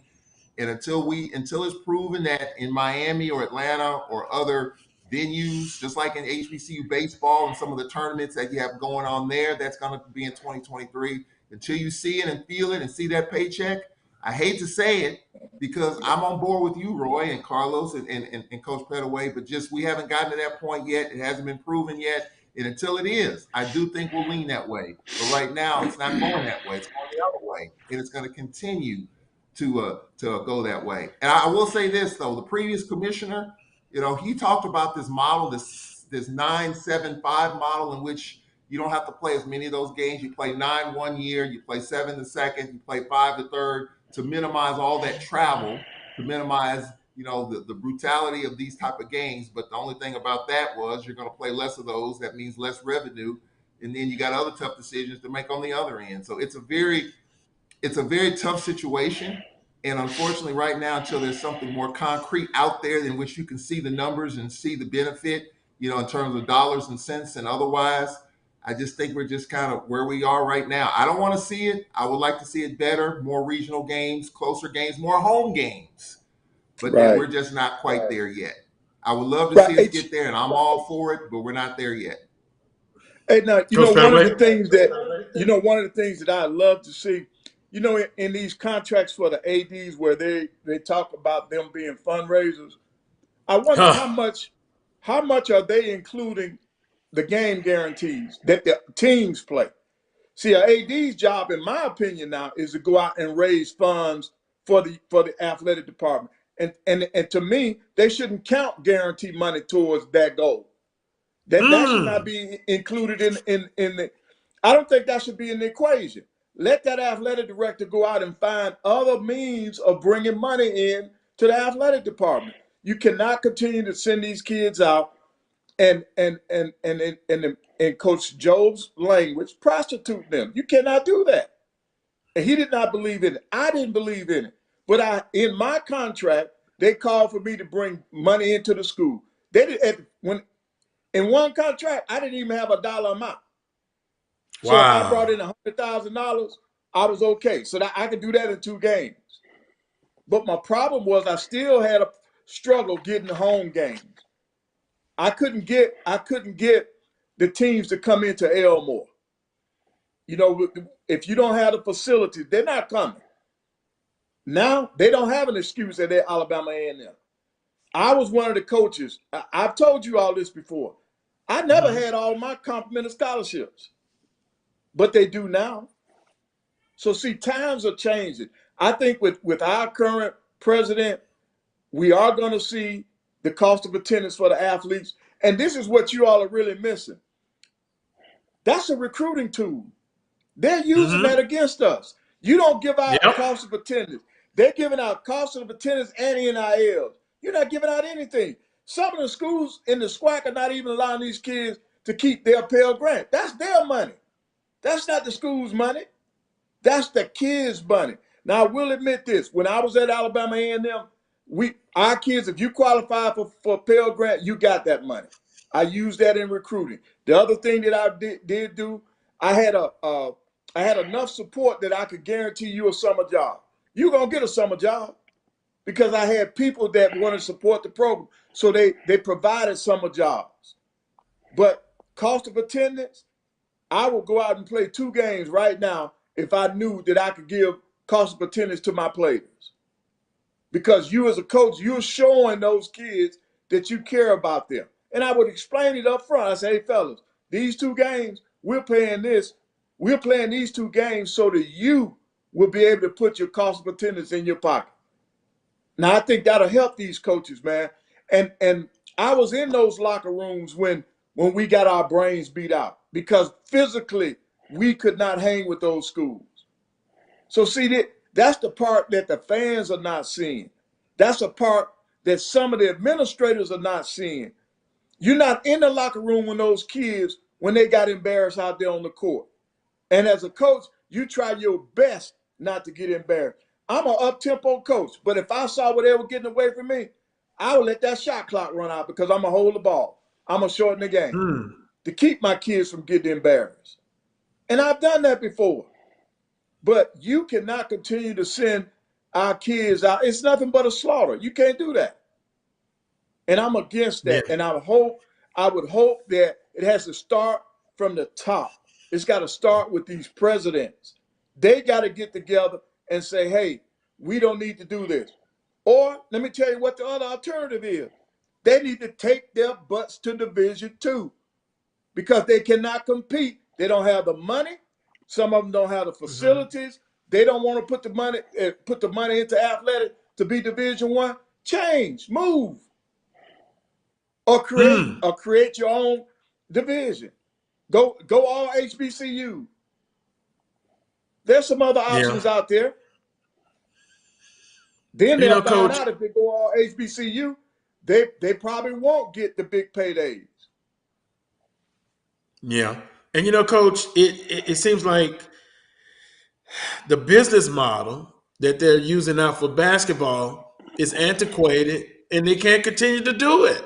Right. Charles, you see it continue the same way, but it's like going, say, on Interstate 12 here in Baton Rouge, and there's a blockage at the end. You can continue to go that way or find an alternative route. And I think the business model has to change. And it should have changed years ago. Long time ago. Yep. And then, Charles, we've talked about the attendance. Again, that trickles down. You talk about the trickle-down effect. Besides what? Maybe a few conference games. For instance, Southern, when they play Grambling State, that's their best attended conference game. But then you look at the other games, it's not good attendance. And I think not the ultimate reason, but one of the big reasons is you come in a non-conference with such a poor record. Like right now, Coach, who has the best record in the conference? On the men's side, it's Grambling. On the women's side, Alcorn is surprising people. But what we got to look at, if we want to keep our fans engaged, the model has to change. Just because we've been doing this for all these years doesn't mean that it's the right way. It's the right thing to do now. Now, if they're gonna learn something now, a lot of people got this and that to say about what Coach Sanders did for this league. Let me tell you something. Some of the ideas that he talked about, they better listen to him. He's against the guarantee games. He's against taking all these games on the road. He looked at the business side of it. And his thing was, why would I take a class, go to a classic on the road when I'm averaging almost 60,000 people in Jackson for a home game? Which to me translates into you need more home games. So why play all of these games? And if you're not going to give it back to the student athletes who are going out there to perform, then it's shame on you.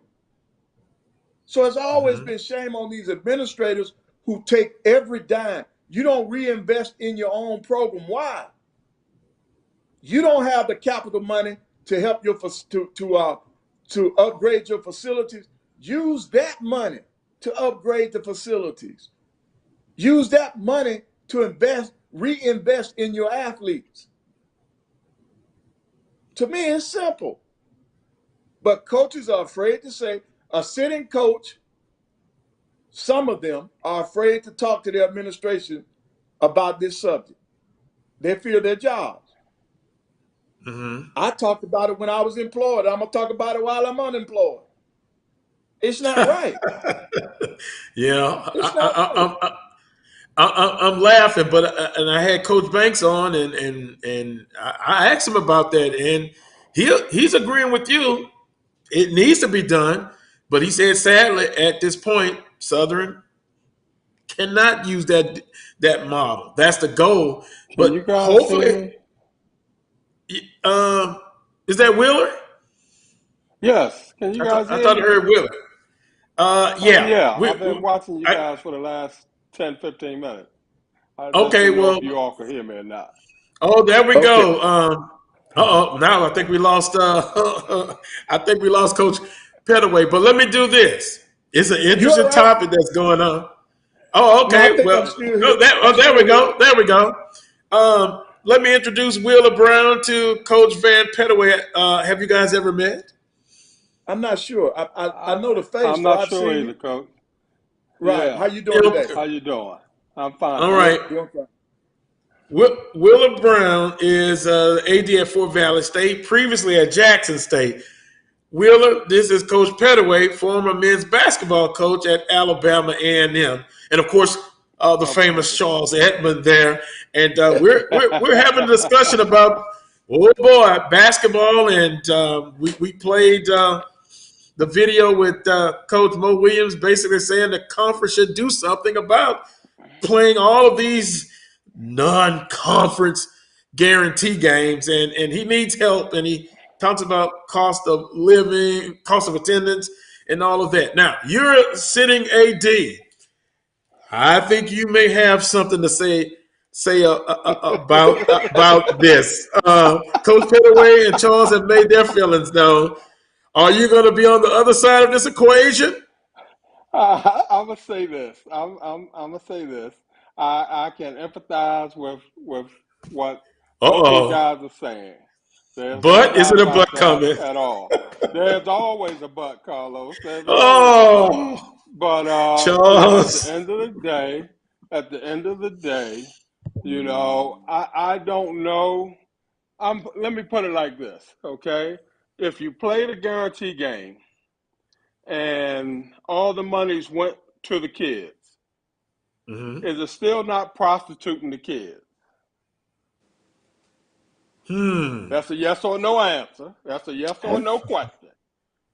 Okay, is it still not Say that prostituting again. the kids? Yeah. Say that Playing a again. guarantee game, if you're playing a guarantee game, and all of the monies from the game went to the kids, is it still not prostituting the kids?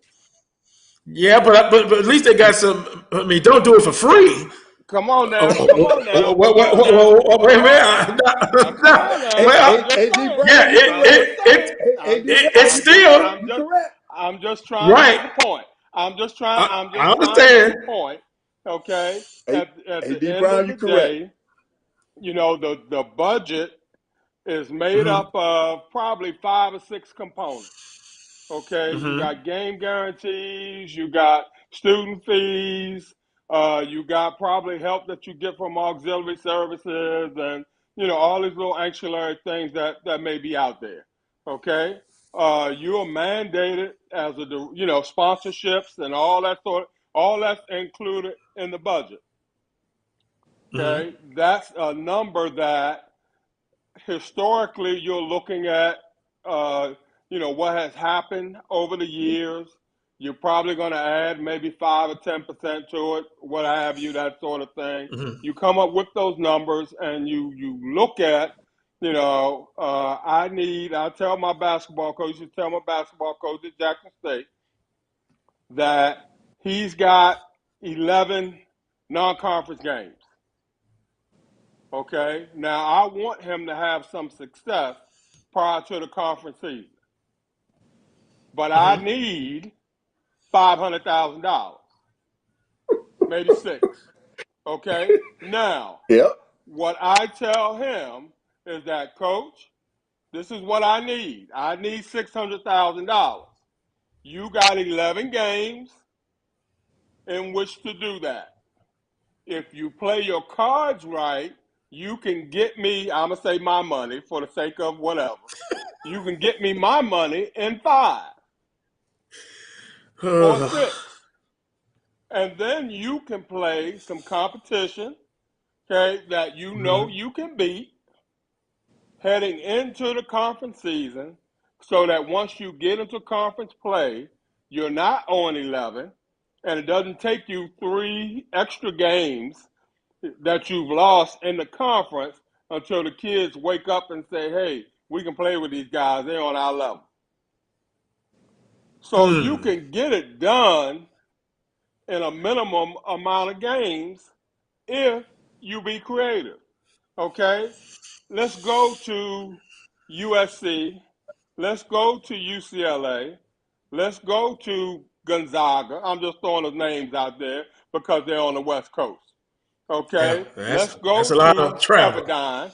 Okay, yeah, but Carlos, if you schedule a trip so that you're doing that in a 1-week time frame, you're playing 4 games in a week.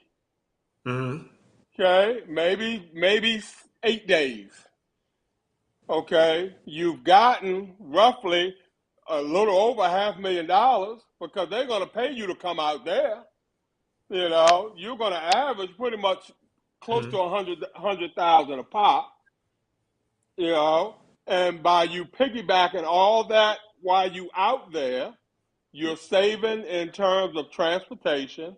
You're saving in terms of hotels. It's not like you're going out to USC and then you're coming back to Jackson State, and then 2 days later you're going out to Pepperdine, and then you're coming back to Jackson State, or 2 days after that you're going here, that sort of thing. You're piggybacking all this at the same time, you know, and we all accomplish the immediate goal that we need in terms of getting the guaranteed dollars that we need, okay, in the minimum amount of games possible. And then you still have the ability to schedule some teams that you can win so you can experience some success prior to getting into conference play, you know, and then we try to keep it moving from there. You know, as Coach Pettaway said, until we come up with another viable solution that everybody can buy in, you got to try to work within the parameters that you have. Now, you don't have to take 10 games to get $500,000-$600,000. You do that because if I'm Jackson State and I'm going to Mississippi State, they ain't gonna pay you much. Right. Let's call a spade a spade. You know, when I was at North Carolina A&T, and you know Duke was right down the road, we got $40,000 to play Duke. Right. $40,000 to play Duke. Okay, when I can go to Boston College and get 90, 95. Right. You see what I'm saying? So the in-state schools not going to pay you what you're worth because they feel that you ain't coming that far. You know, you don't need all this money. So they're not going to pay you the kind of dollars that you're going to make if you travel a little ways, that sort of thing. So you just have to be creative and piggyback on some things. Plus, I don't want to get beat down in my home state. That's going to kill me from a recruiting point of view. Ain't no ifs, ands, and buts about it. If I'm Jackson State and I'm playing Mississippi State and they beat me by 30 or 40, okay, I can pretty much give up trying to get a good kid out of that state. You know, whereas if I'm going out somewhere, Carlos, and I get beat down, it's a score on the paper the next day, and you just hope and pray that it disappears after that, and you kind of try to keep it moving. You try to keep it moving from there. Wait, go ahead. Yeah, because you said a lot. But it sounds like you're saying let's compromise and work, and the way you place it and the way you said it, I can deal with that. But now 12, 11, 10, 12 games on the road and a bad record, at least from how you explained it, you still have a chance to be at least close to 500. You know, as you get into conference play. So is that what I'm hearing? Is that what the system is?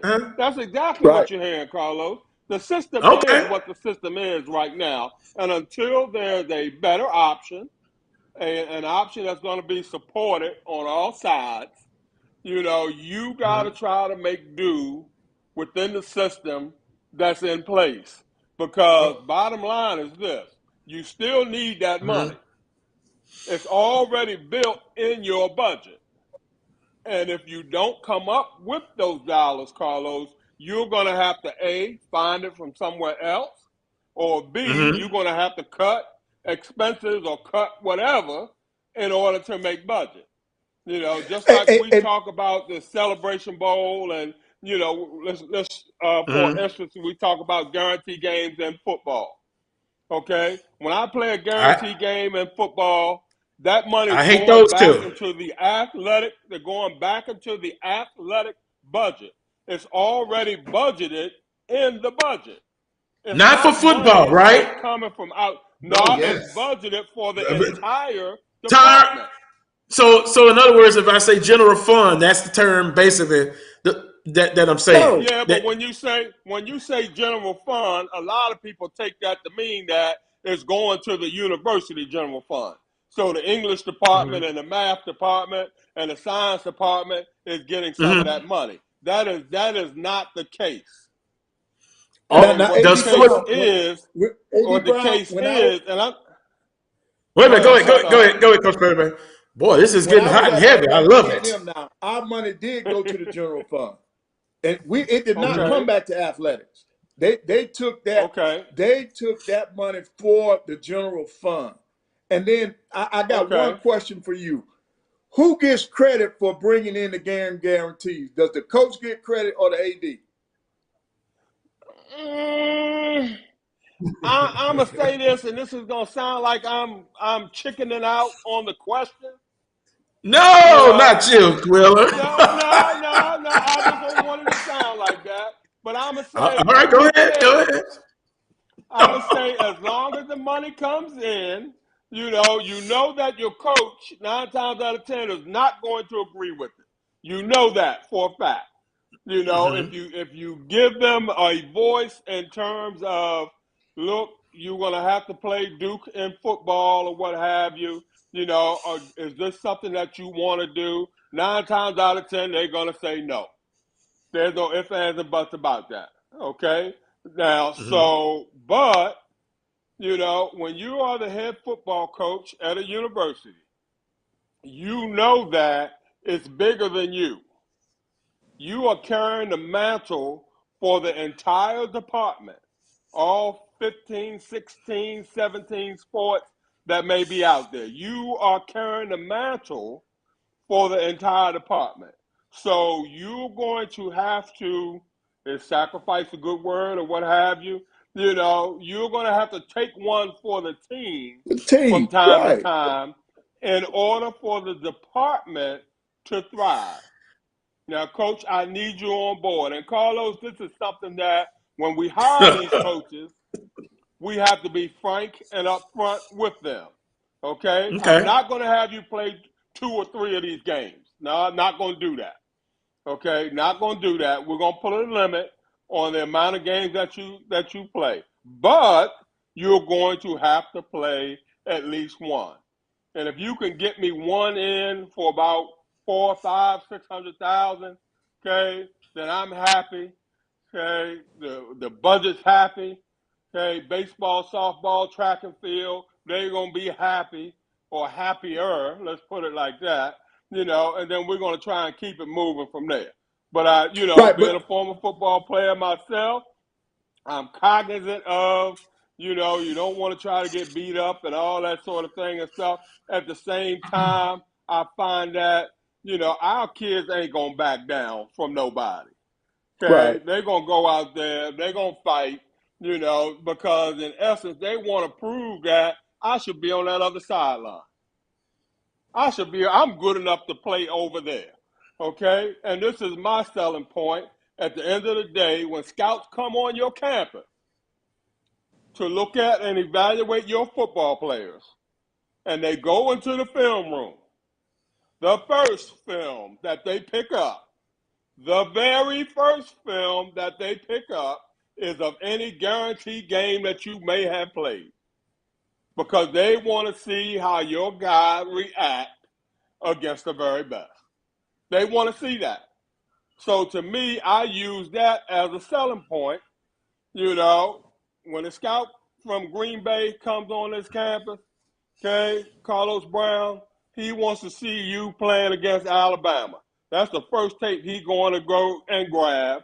Okay, so, we're going to play this game in hopes of, helping our kids who have pro potential be able to shine in some way, shape, form, or fashion, in order to hopefully kind of give them, an outlet to try to make it to the next level. Because I'm telling you, man, the scouts are coming. When I was at A&T, even when I was at Jackson State, they would come and those would be I would walk into the film room. Those are the first games that they're looking at. I mean, and they're looking and they're digesting and dissecting that sort of thing and stuff. They want to see how you react against the very best competition that may be out there. Interesting. Coach Pettaway, I noticed Wheeler saying Carlos Brown a lot, using me for example, but go ahead. Coach Pettaway, you wanted to say something, and then I want to get into the cost attendance. Okay, well, no, I agree with a lot of things that he's saying, and I participated in that. I think Charles will tell you, he saw the renovations that we did in Elmore. I did that through playing game guarantees because we had a president who agreed that if I went out and played those 9 money games, I could use the money to renovate Elmore, and we did that. I agree on some of this. But now he gave an example of football team playing 1 game guarantee. Basketball has to play 10 or 11. To me, it doesn't equate. I think you should go out and play money guarantee games, but I don't think you should play as many. I think everybody's in agreement. Well, I don't know. Let me not speak for Charles, but yeah, that 12 verse. I'm just using 12 versus 4 or 5. What Wheeler was talking about. To me, that's the ultimate compromise. And I think too, we talked earlier about the business model. Is it time? Is it antiquated? Is it time to change it? Wheeler, would you be willing to change that business model, yes, or is it? I would okay. say, I would say I'm the ultimate compromiser. It is time. It is time for change. There's no doubt about that. My thing would be change to what? Let's make sure that if you're going to replace something with something else, that it's a viable replacement there, that is going to give you the same kind of windfall, okay, that you're currently experiencing. Because, a lot of times when we talk about these classics and all this sort of thing, Carlos, as opposed to the teams or the universities owning these classics, we're dealing with promoters. And anytime you're dealing with promoters, and I hate to say this, but it's true, you're going to come out on the short end of the stick. You're not going to get what you're worth. You're not going to get the amount of dollars that you're hoping for. And the only thing you're doing is lining somebody else's pocket. At least if I'm playing a guarantee game, I'm lining my pocket, my university's pocket, as opposed to such and such, who's promoting the Fountain City Classic or the Circle City Classic or what have you. These guys are making tons of money. The schools aren't getting hardly anything in return, and we still play these games time after time. I'm going to say this, I'm going to let somebody else talk also, but the Classic in Memphis, what's the name of it? I can't think of it. Southern Heritage? Yeah, Southern Heritage, okay? When I was the athletic director at Jackson State, and the contract came up for renegotiation, that sort of thing. And I kept telling the powers that be, this is not a good contract for Jackson State. It's just not. It's not. And I think we were getting like maybe $240, $250 or what have you. Wow. And I think they took care of your hotels and meals and, that sort of thing and stuff. And, they took care of the band and all that sort of thing.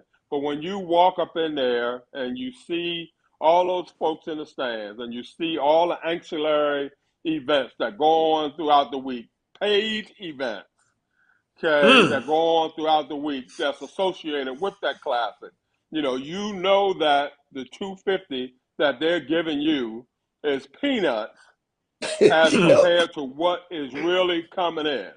And I'm telling you, Carlos, my recommendation was that, either we got to go back to the table in terms of guarantee, because this guarantee should be at least $500,000 at the very least, okay? Or we find a game and play it somewhere else, or we get with Tennessee State, the folks at Tennessee State, and we start doing a home and home.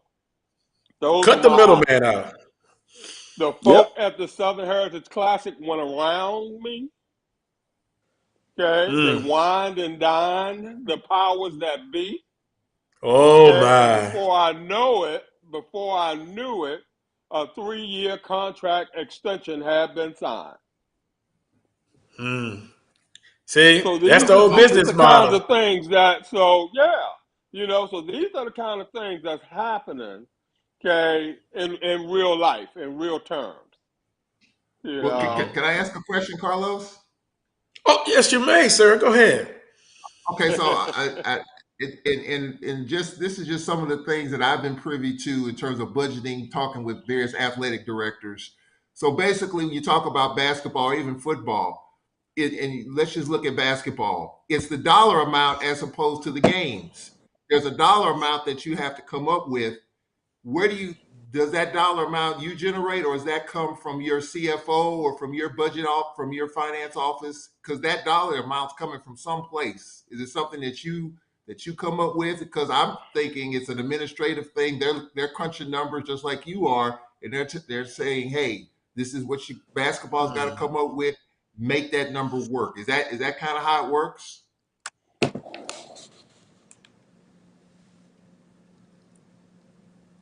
Can a Wheeler hear me? Question? Yeah. I think that's for you. Oh, okay. No, I'm just the host. I'm not the business guy. That number comes from. That number is a historical figure. Okay, so you're looking back at what has happened over the years, and you probably pretty much want to stay consistent with that. Even though that expenses are going up every year, that sort of thing. It's like, I'm gonna say I was the AD at 3 years at North Carolina A&T. Okay, my basketball coach at the time I became the AD, he had been there probably like 4 years. Okay, and me as being the number 2 in the department for all of those 4 years, I had an opportunity to see the numbers that he was bringing in. Okay, he was mandated to bring in $750,000. That's what he had to bring in every year for $750,000. He had to bring. So when I became the athletic director, okay, while I wanted to cut down on that, I realized that I couldn't because the budgets would not allow me to do so. We had gotten used to that $750,000. Matter of fact, we needed more. I just didn't have the heart to tell him that, look, bro, I'm going to need another couple $100,000, that sort of thing. So this is what I did, Charles. This is what I did. My second year as athletic director at A&T, his contract was coming up for renewal. Okay, and his record was horrible. Naturally, it's going to be horrible because, you got 8 or 9 losses at the beginning of each season trying to bring me in $750,000. Okay, I extended his contract for 3 years. Okay, gave him a $30,000 raise. Okay, and I told him this, and his name is Jerry Eves. Okay, I said, Coach, I'm gonna tell you this. I said, Coach, I'm gonna tell you this. I said, everybody in America is gonna be asking me, why, with your record, am I extending your contract? I said, but let me say this. I said, let me say this. You have brought in guarantee money every year since I've been here, not just as AD, but as an associate AD, as a number 2 person, without fail. No whimper, no whining, no nothing. I said, and when you go to try to find that other job, that next job, you're going to put your resume on somebody's desk that may look like me, may not look like me. I'm going to look at your resume. I'm going to look at your one-loss record overall, and I'm going to say, ain't no way in hell I'm going to hire you. Right, correct. You ain't a winner. Correct. You see what I'm saying? I said, so, Coach, I owe you. Yes, you do. And I owe your family, okay, to do this for you, okay, so that, you're still going to be employed, that sort of thing and stuff. So in essence, Carlos, I was rewarding him for helping the For being a department. team player. For being a team player. Being a team player. And I'm gonna I can't tell you the flack I caught from in the community. Will, you See? crazy. What are you thinking? What are you thinking about? This guy has barely has a 500 record, that sort of thing that you guys don't understand. Okay? The dynamics Take those that we guarantee are games in out. necessitate that he has got to do this. Not only take the guarantee games out, if you take those first 3 games when you get into conference play, because you don't got your head beat in, that sort of thing and stuff, you're still reeling from that 0-9, and you're trying to make sense of it all and trying to get it together, knowing that you should be beating Norfolk State, Maryland Eastern Shore, North Carolina Central, knowing you should be beating these guys, and it's going to take you 2 or 3 games before you wake up and say, hey, but, I mean, it's just, some things that, you're forced to do. But to answer your question, Charles, you're looking at the budget. You're looking at historically what has been brought in from those programs, okay, and you're looking to try to keep that as consistent as possible, even though you know that you need more. In essence, you need more because the cost of doing business is rising, but you don't want to hurt your coaches any more than you're already hurting them, and you're trying to find creative ways to kind of lessen the blow.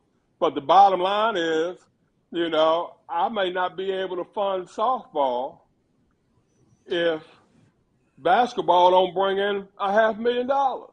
I might not be able to fund track and field if football don't play this guarantee game. So it is definitely a trickle-down effect. But I've always been one to kind of wet the beak of the, sport that's bringing in the money. Coach Eves was able to build a weight room in the basketball facility, in the gym that was strictly for men's basketball. He was able to do some things in terms of big TV in the locker room and, the sofas and recliners and stuff that the kids, want to be able to lounge in the locker rooms and, new lockers and all that sort of thing and stuff. So, it wasn't like he was just doing that just strictly for the other sports. We made sure that, they were able to kind of see some fruits, of the labor, so to speak, and to try to keep it moving from there. But you got it right now, in the way that the system is right now, okay, if you take those things out of the equation, you might as well get ready to cut some sports. Right. Because they got to have AD, here's the thing. There are not very many ADs that think like you.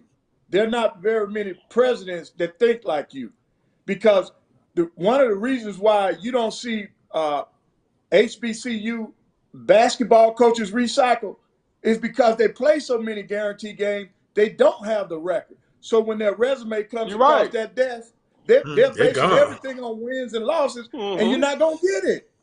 So see, you're forward thinking, and if you could convince a president, you will have a viable athletic department. Now, as a coach, if I'm getting something back for my program, I don't mind playing those games. We did just what you did. We refurbished our locker room. We redid Elmore. We did things with money that a president allowed us to do. But in the other years that I was there, every dime went to the general fund. I didn't even get my expense money.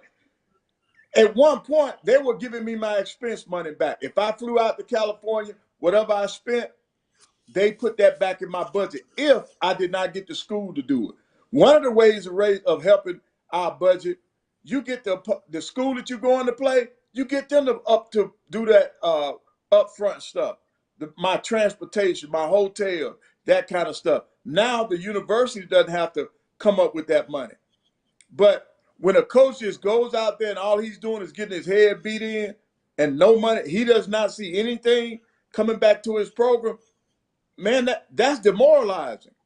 That's demoralizing for And those guys. I will say this, not to interrupt you. I would say this, Coach Pettaway and Carlos, okay, the average athletic director, okay, is not a quote-unquote solicitor of funds. Okay? Say that again. You need somebody on your staff. Right. Each D1 athletic department, HBCU or otherwise, and they do this at the PWI. They have an associate AD, okay, that handles nothing but fundraising. Fundraising, correct. That is a position. That is a position. We don't do that a lot on the HBCU level. If I, as the athletic director, got to go to business and knock on doors and all that sort of thing and stuff, okay, my programs are going to go down the toilet. They just are. You don't have enough time in the day to do the day-to-day stuff that you have to do as an AD, okay, and go out and knock on doors. The AD, Carlos, is the closer. Yep. He's the finisher. Like in baseball, the bullpen. That's it, Mariano Rivera. But I gotta get somebody to get me to the ninth. Exactly, and that's where that associate AD, okay, for advancement comes in. That's his job. His job is to go out there, beat those bushes, that sort of thing, and then it's his job to come back to me and say, Wheeler, I need for you to make a presentation to IBM. Okay? And that's when I have my stuff together to get in here and close this deal. That's me. Yep. I'm the closer. Okay? But if you're asking me to knock on the doors, facilitate, and close, then I can tell you this right now, my athletic programs are going down the tubes, okay, because nobody's watching the shop at home. Right. You know, there are tons of things that need to be done on a daily basis from an administrative point of view that you are not aware of, you are not able to take care of if you're out there every day beating on doors. So I'm not saying that the AD should not be raising funds.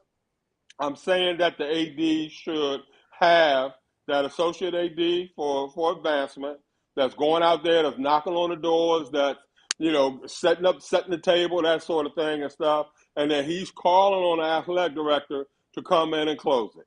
You know, look, I got these guys on the hook. Will, I need for you to come on in here, you know, give them the spiel, you know, tell them what our vision is, what your vision is, you know, the whole 9 yards with that, you know. And then that's my job to go in there and sit before these folk, you know, and put my PowerPoint presentation up there and, you know, this is where we're headed, this is what we want to do, and this is what's going to happen if you guys partner with us, you know, and then we're able to kind of keep it moving from there, you know. But like I said, if you got your AD away from campus out there knocking on doors, that sort of thing, I can guarantee you there's some things going on that campus that he is not going to be aware of.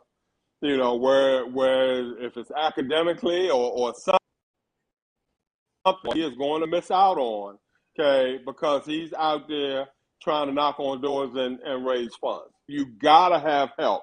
It's not a one-man shop. It's not a one-man show, you know. So my thing is for all these schools, and I probably have missed out on some jobs because I've said this in interviews, you know. I mean, if you think I'm going to walk in the door and raise you $2 million, Okay, first thing I'm gonna say is show me an AD that has.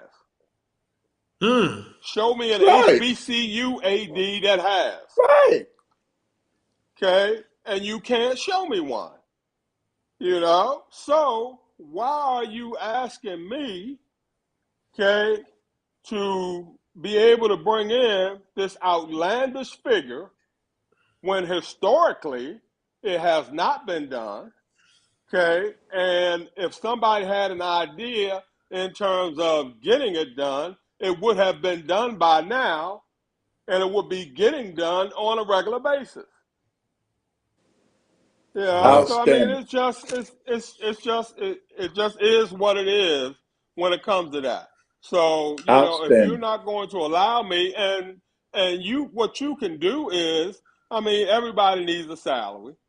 You know, but for your institutional advancement person, you want to give him a base of maybe like 65, 70,000, you know, and then you give him 4 or 5% of everything over a certain amount of money that he brings in. And if I see you sitting in this office, me and you got a problem. Okay, because you should be out on the road every day. You know, you should be knocking on doors every day. But if I give you a base of 65, 70, I've given you, quote unquote, a good salary in terms of you being able to take care of your family, that sort of thing.